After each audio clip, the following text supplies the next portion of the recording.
আজকে আর্ট স্কুলে আওয়ানোর পর দেখি সবটি ডায়ের মোটার নিয়ে মাখিয়ে বই খাওয়া শুরু করছে। তো আমি গেলাম, আমিও বই অল্প সময় খাইলাম। আর স্যার আসতো না, স্যার গেছ লাগে স্যার আজকে একটা কম্পিটিশন আসলো, তো স্যার এখানে থাকতে লাগবে, এর লেগে স্যারও গেছেন গিয়া। শুধু আমরা এখানে আসতাম, আর আমরা স্যার না থাকলে তো আমরা থাকলে তো আর্ট করার থেকে বেশি ফাইজলামি করি। যাই হোক, কিছু করার নাই। আর এখানের মধ্যে আর্টের খাতাও তো পারো নি, এটা আর্টের বাইরে খাওয়ান শুরু।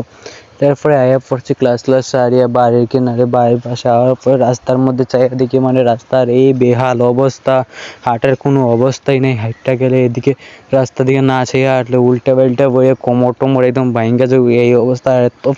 এত পিছলা পাড়া দেওয়ার কোনো ক্ষমতাই নাই। মা ঘুমা এত এর মধ্যে উঠানের অবস্থা একদম বেহাল, দইরা বাদি দিকে বাইরনেও যায় না, হাঁটাও যায় না, কিছু না। হাঁটতে লাগলে বাঁচতে পাওটা বড়িয়া, শরীর টরীর বইরে অবস্থা থাকে না। বৃষ্টি দিলে কিন্তু আমরা উঠানের বাইরের অবস্থা থাকে না, বেত্তা খারাপ অবস্থা হয়ে যায়। এখানে ধান এটি থাকতে থাকতে এটিও নষ্ট হয়ে যেতেছে, বৃষ্টির লাগে মেশিনও আইতে পারতেছে না। মেশিন এই পেকের মধ্যে কই মারা দিব, কই কি তার ধানটা নষ্ট হয়ে যাবে, এমনি থেকে আরও নষ্ট।